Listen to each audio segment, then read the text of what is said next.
Assalamualaikum warahmatullahi wabarakatuh. Perkenalkan, nama saya Inai Putri dengan NIM 0701112824290775. Saya berasal dari kelas L3 Indralaya. Kali ini saya akan mempresentasikan hasil rancangan karir saya yang berjudul Merancang Masa Depan Mahasiswa Administrasi Publik.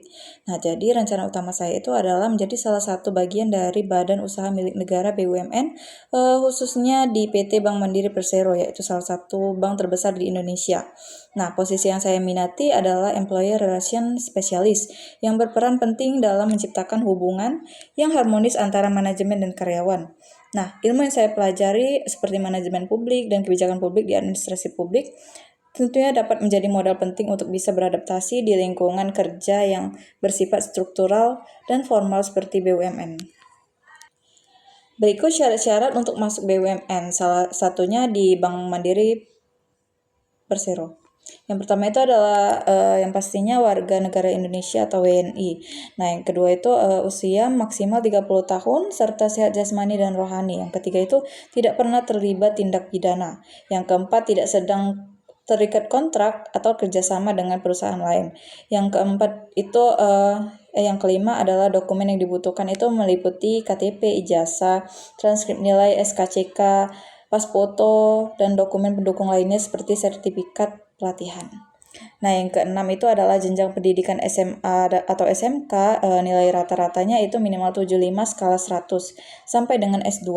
Nah, bagi pelamar yang memiliki jenjang pendidikan D3 sampai D4 atau S1 sampai S2 diwajibkan memiliki indeks prestasi kumulatif atau IPK minimal 3 dari skala 4.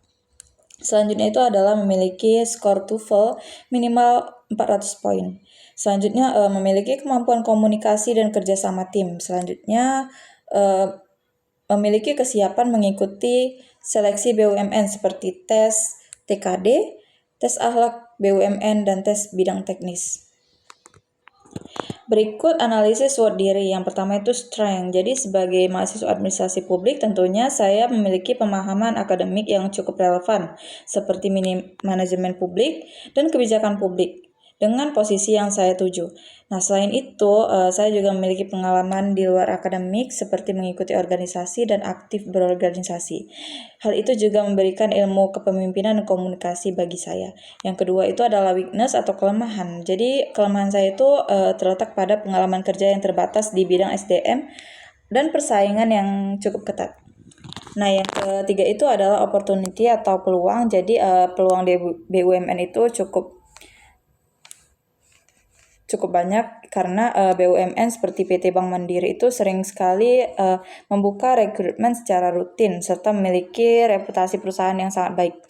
Nah, yang keempat itu traits atau tantangan. Jadi tantangan yang saya miliki itu adalah persaingan tinggi dari ribuan pelamar lain dan juga dapat dipengaruhi oleh kondisi ekonomi yang dapat mempengaruhi jumlah rekrutmen.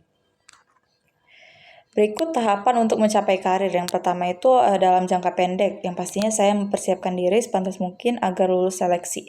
Nah, yang pertama yang pastinya saya akan menjalankan studi di Universitas Sriwijaya dengan IPK yang saya akan usahakan dengan konsisten per semester agar mendapat hasil yang sesuai dengan harapan.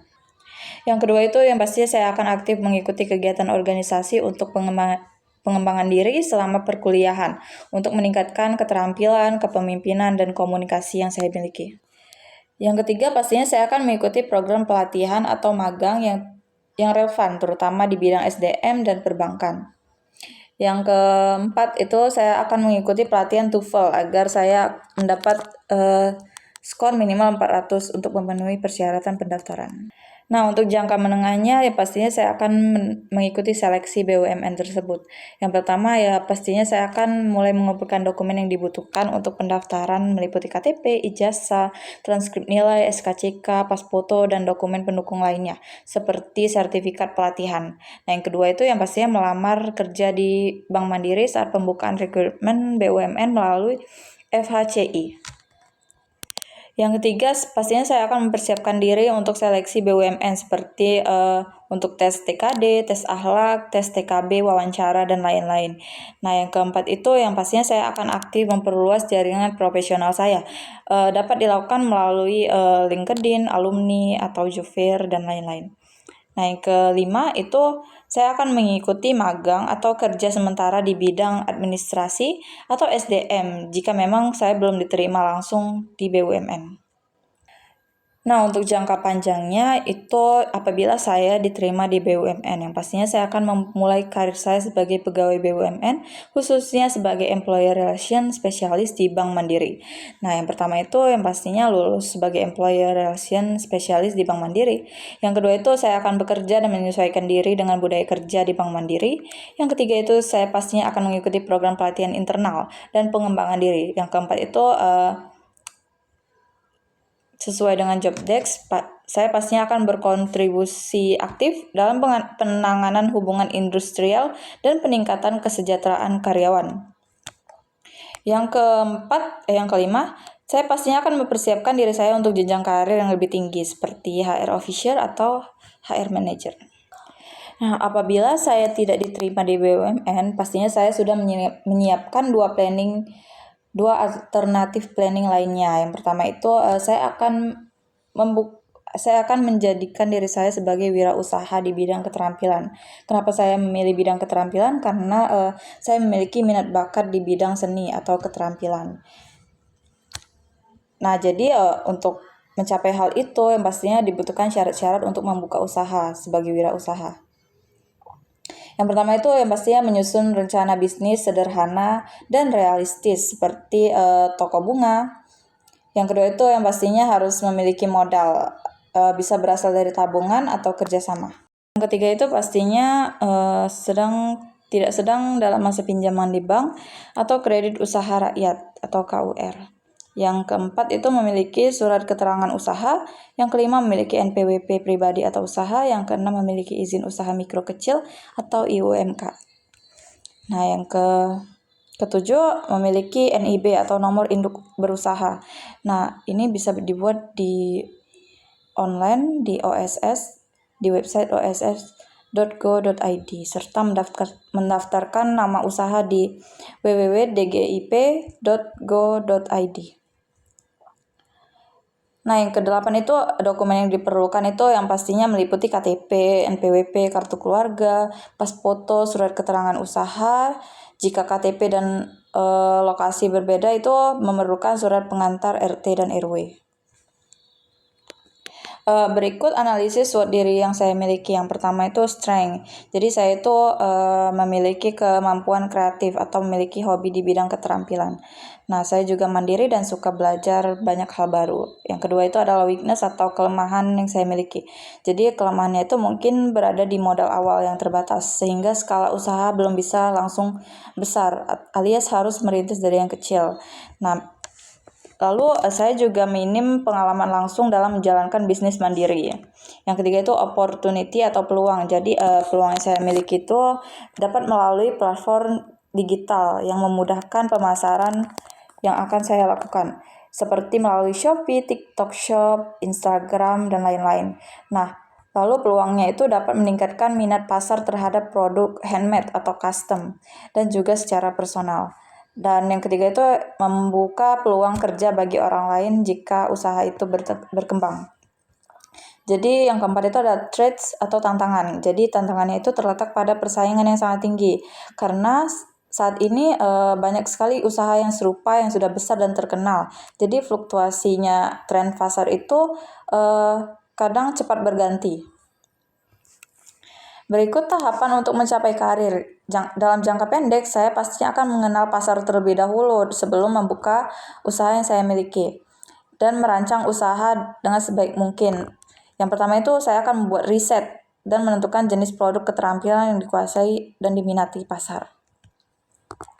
Yang kedua itu pastinya saya akan membuat sampel produk terlebih dahulu dan mendokumentasikannya di portofolio yang saya miliki. Nah, yang ketiga itu membuat akun media sosial untuk promosi seperti Instagram, TikTok, dan Shopee.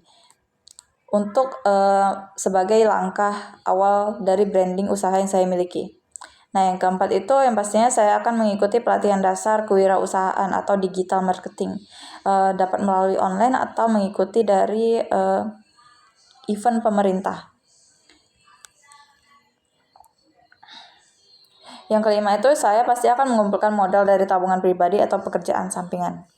Nah, dalam jangka menengah, saya pasti akan memperluas jangkauan pasar dan membangun daya tarik atau branding kepada konsumen. Yang pertama itu saya akan mulai produksi dan penjualan dalam skala kecil terlebih dahulu karena mungkin juga saya akan terkendala modal awal.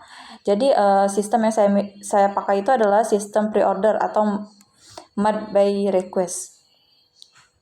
Yang kedua itu saya pasti akan meningkatkan interaksi di media sosial sebagai bahan promosi dan aktif membuat konten promosi dan testimoni. Yang ketiga pastinya saya akan mengikuti event lokal seperti bazar kampus atau pameran UMKM. Nah, yang keempat itu saya akan mencatat keuangan usaha dengan rapi dan mulai belajar akuntansi sederhana. Yang kelima pastinya saya akan mulai mengurus legalitas usaha seperti NIB atau IUMK. Dan dalam jangka panjang, saya akan mengembangkan usaha saya yang kecil itu dan mulai membuka lapangan kerja kecil untuk membuka peluang lapangan pekerjaan. Yang pertama itu yang pastinya saya akan memperluas variasi produk yang saya miliki dan meningkatkan kualitas atau bahan yang saya pakai. Yang kedua itu yang pastinya saya akan menyewa tempat apabila usaha saya itu dapat berkembang. Saya akan menyewa tempat produksi sederhana atau mengatur ruangan khusus di rumah. Yang ketiga itu saya akan merekrut 1 atau 2 orang untuk membantu produksi atau pengemasan dari produk saya. Yang keempat itu yang pastinya saya akan mengikuti pelatihan lanjutan seperti manajemen UMKM, desain produk, atau digital branding. Yang kelima itu saya akan membangun toko online resmi dan memperluas ke marketplace nasional. Nah, pilihan kedua alternatif saya itu saya akan menjadi seorang ASN atau aparatur sipil negara. Jadi kenapa saya memilih ini? Karena saya memiliki keinginan untuk menjadi seorang ASN juga di instansi pemerintahan. Seperti di Kementerian PAN-RB, Kementerian Pendayagunaan Aparatur Negara dan Reformasi Birokrasi. Nah, tujuan yang saya miliki itu adalah untuk berkontribusi secara langsung dalam pelayanan publik dan pembangunan masyarakat. Nah, jadi syarat-syarat yang harus saya lakukan untuk menjadi ASN itu adalah yang pastinya menyiapkan berkas administrasi seperti KTP, ijazah, transkrip, SKCK, dan lainnya. Nah, terus IPK yang saya harus punya itu adalah minimal 3 untuk syarat umum seleksi CPNS. Nah, yang ketiga itu usia maksimal 35 tahun saat mendaftar untuk lulusan S1. Nah, yang keempat itu yang pastinya menguasai materi SKD dan SKB CPNS, terutama yang berhubungan dengan administrasi publik, manajemen ASN, dan reformasi birokrasi. Nah, yang kelima itu yang pastinya memiliki sertifikat TOEFL minimal 400 poin plus sebagai nilai tambah dalam seleksi. Yang terakhir itu adalah lulus seleksi CPNS atau CASN dan mengikuti tes SKD dan SKB. Berikut analisis SWOT diri. Yang pertama itu strength. Jadi saya merupakan lulusan S1 Administrasi Publik yang relevan. Yang kedua itu saya juga tertarik pada pelayanan masyarakat dan saya juga terbiasa kerja tim dan suka bersosialisasi. Nah, saya juga memiliki kemampuan pemahaman akademik tentang manajemen publik dan kebijakan publik yang cukup relevan serta pengalaman di luar akademik seperti aktif berorganisasi juga memberikan ilmu kepemimpinan dan komunikasi. Nah, yang kedua itu adalah weakness atau kelemahan. Ya, kelemahan saya itu mungkin di persaingan CPNS yang sangat ketat. Yang ketiga itu adalah opportunity atau peluang. Jadi peluang yang saya miliki itu dari kebutuhan ASN yang tetap tinggi setiap tahun. Yang pastinya saya dapat bisa mendaftar sebagai ASN CPNS. Yang keempat itu tantangan, traits. Jadi tantangan yang saya miliki itu adalah kebijakan rekrutmen yang bisa berubah setiap tahun dan kemungkinan saya juga akan gagal di tahap seleksi yang sangat kompetitif. Nah, berikut tahapan untuk mencapai karir. Jadi, dalam jangka pendek yang pastinya saya akan mempersiapkan diri untuk memenuhi syarat dasar administrasi seleksi CPNS.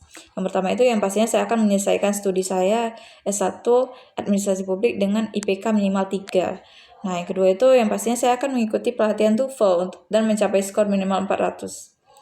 Nah, yang ketiga, saya akan mengikuti seminar, workshop, atau webinar tentang ASN dan reformasi birokrasi. Yang keempat itu yang pastinya saya akan bergabung dalam komunitas belajar CPNS atau tryout online seperti tes CAT online.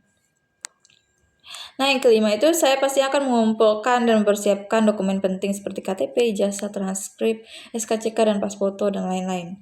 Untuk jangka menengah, saya pastinya akan mendaftarkan diri ke instansi yang diinginkan dan sesuai dengan keilmuan yang saya miliki. Dan saya akan mengikuti rangkaian seleksi. Yang pertama pastinya saya akan mendaftarkan diri ke seleksi CPNS di formasi yang sesuai di Kementerian PAN-RB. Nah, yang kedua itu saya pasti akan mengikuti tahapan seleksi seperti SKD, TWK, TIU, TKP, dan SKB. Yang ketiga itu adalah saya akan memperbaiki strategi belajar jika memang saya belum dinyatakan lulus dan akan mengulang seleksi di tahun berikutnya. Namun jika saya lulus, saya akan mulai membiasakan diri dengan sistem kerja ASN melalui magang atau sebagai relawan.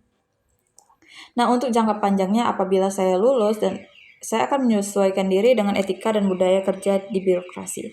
Yang pertama itu saya pasti akan mengikuti pelatihan dasar atau LASAR CPNS dan pelatihan teknis ASN. Yang kedua itu pastinya saya akan bekerja sebagai ASN di bidang analisis kebijakan, perencanaan, atau pelayanan publik. Nah, yang ketiga itu pastinya saya akan meningkatkan kompetensi melalui pendidikan lanjutan S2 atau diklat fungsional. Yang keempat itu adalah saya akan terlibat aktif dalam program reformasi birokrasi dan inovasi pelayanan publik. Nah, yang kelima, saya akan membangun jejaring dengan ASN lain dari berbagai daerah atau instansi.